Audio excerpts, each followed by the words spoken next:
The legend of La Llorona, as it is known today, a tormented soul who roamed the streets looking for her children.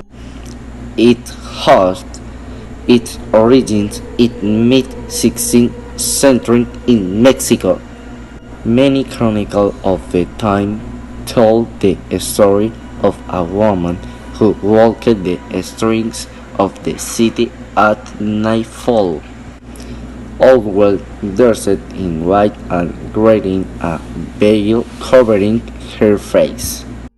The Whipper is a very eccentric myth which is very strongly related to the roots of Mexican culture.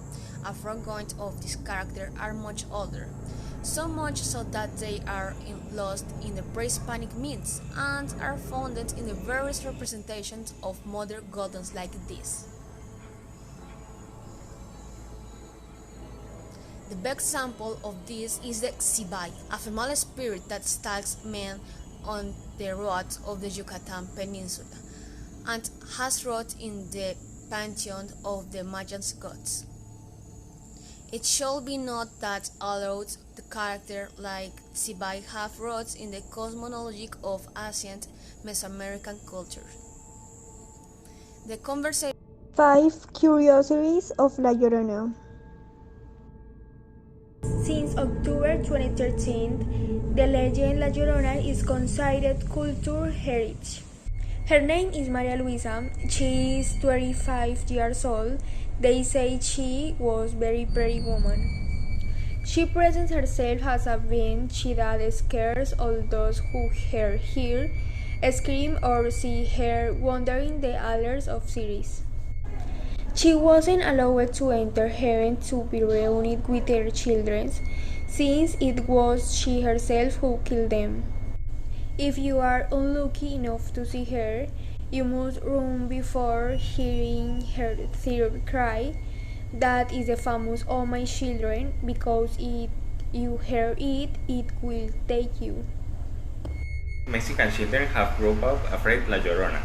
Wailing woman whose business in life have left a spirit trapped on earth, where she torments the little children. She is the stuff of legend, a myth and a spooky bedtime story whose origins date back hundreds of years. The story varies a little depending on who tells, but it hints a single basically.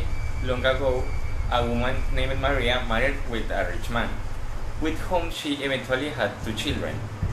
Then their marriage hit a throat patch. Her husband spent less and less time at home, and whenever he was home, he paid attention only the children. Eventually, he sees him with another woman. It reaches beyond reason. Some versions claim Maria ruined her 2 children, but she immediately regretted it, crying out, "Ay, mis hijos."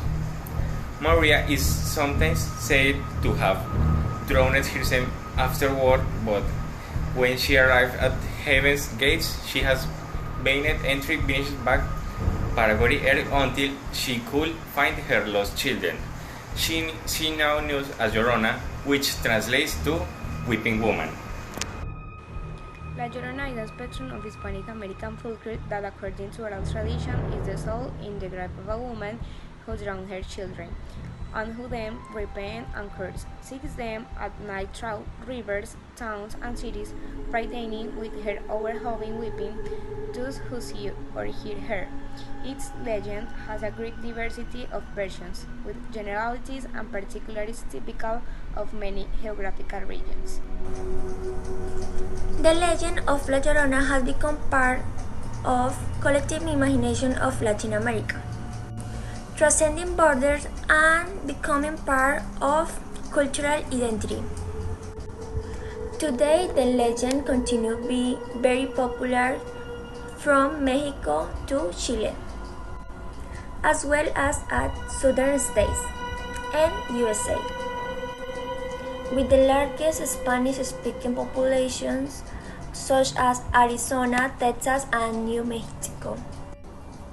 In particular case of Mexico, the charter of La Llorona is a sign of national identity, and intangible cultural heritage of Mexico City.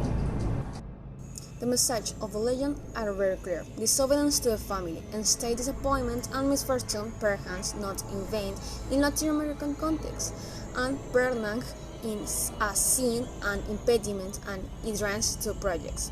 When give out of wedlock or when the man don't take care of the son or daughter.